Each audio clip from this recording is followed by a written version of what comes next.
As for the Mongols, they were unconvertible. They merely incorporated aspects of any religion which they thought had merit, a kind of celestial insurance.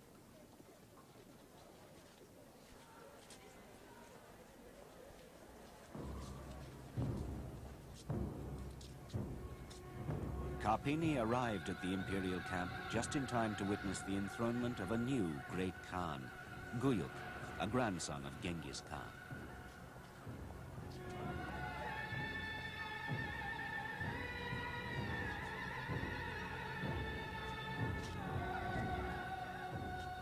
The emperor of the Tatars has a remarkable power over everyone.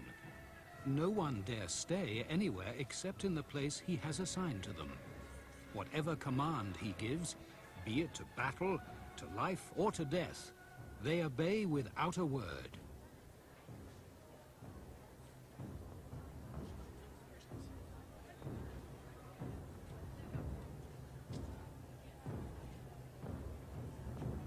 Karpini was anxious to present the Pope's letters and to discover what the great Khan's reactions would be. But obviously, for the time being, the Khan had more important matters on hand.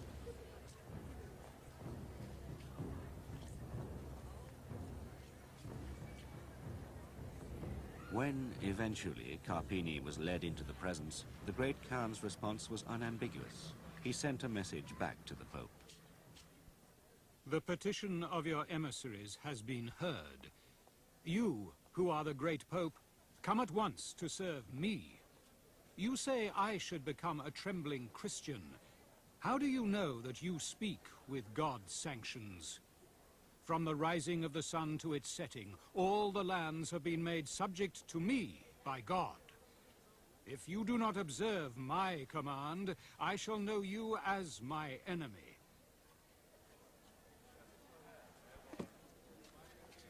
Let this command be respected and feared.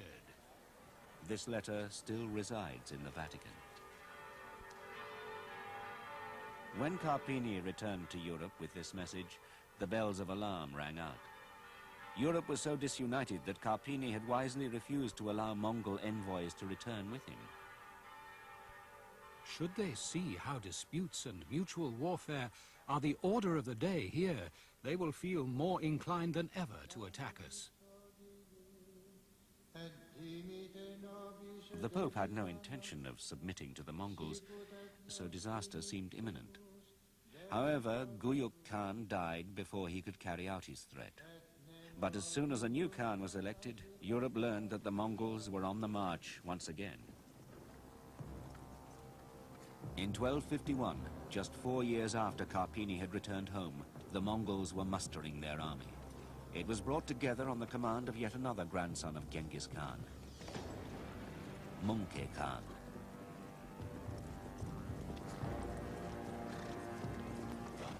Genghis Khan had bequeathed to the Mongols a belief in their divine right to conquer the whole world.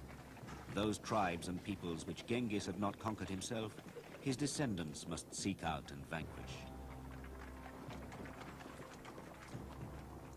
So the warrior princes of Genghis's line continued to expand the Mongol Empire. Mungke Khan assigned command of the forthcoming campaign to his brother, Hulagu.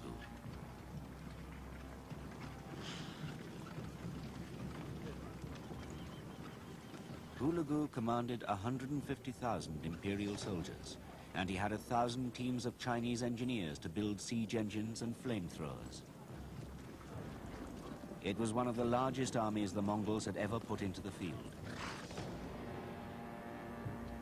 Hulagu's forces marched westwards, but not after all to Europe. They marched instead to the richest civilization not yet under their control, the Islamic Middle East. From Alamut near the Caspian Sea to the great cities of Baghdad, Aleppo, Damascus, Jerusalem.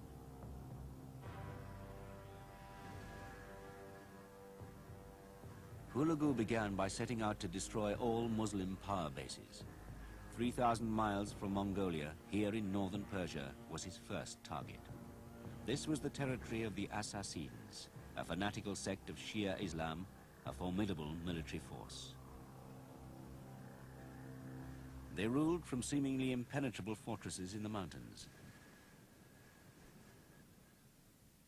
The assassins, it was said, induced new recruits with hashish-inspired visions. The word assassin comes from hashishin. With great ingenuity, the Mongols carried catapults and stone ammunition up the mountain slopes. Some of that ammunition still remains at the site. The assassins' power was destroyed.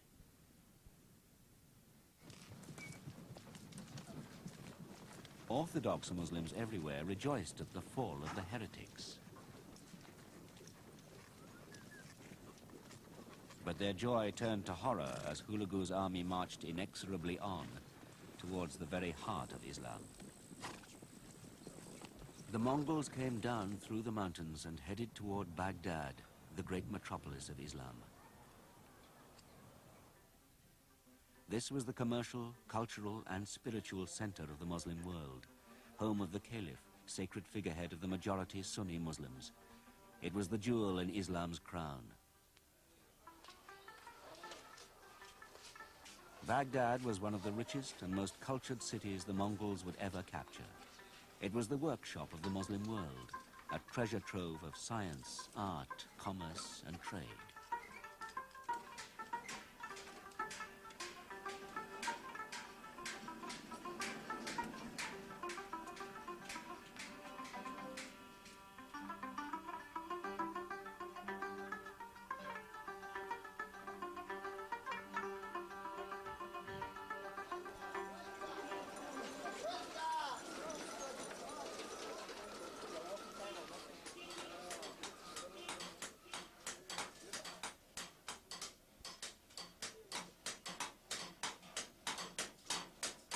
The Caliph, unwisely, neither prepared his defenses nor would accept the Mongols' demand to submit. He sent his trumpeters out ahead and declared that he had soldiers enough to dry up the waves of the sea. And he contemptuously addressed Hulagu as, "O young man, scarcely entered upon your career." Hulagu was not amused, and soon after the Caliph was taken and forced to submit on bended knees. Behind him, Baghdad was destroyed.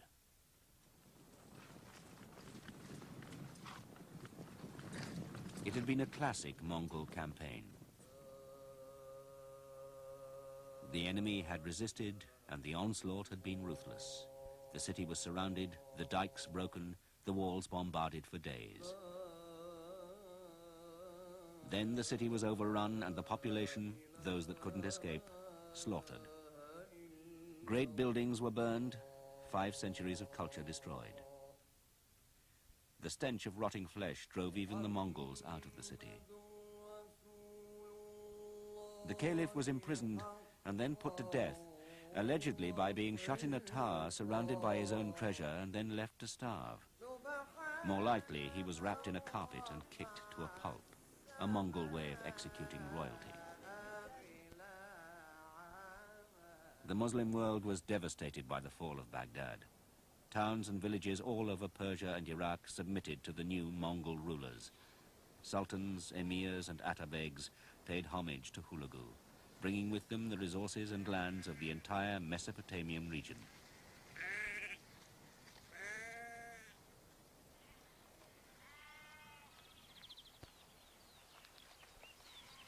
With Persia and Iraq conquered, the Mongols now turned towards Syria.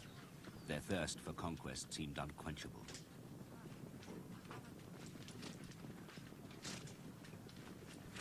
Aleppo, 500 miles from Baghdad, was the home of the senior prince of the House of Saladin. Though bravely defended from this citadel, the whole city fell to Hulagu's catapults after only 7 days.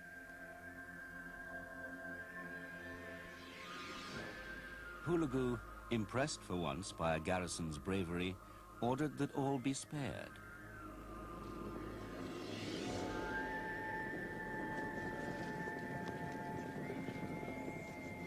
After Aleppo, Damascus.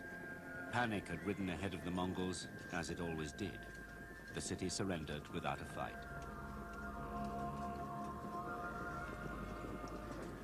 A witness wrote, "Since the birth of the Prophet, Islam has never had such sorrows to bear." For the first time in its history,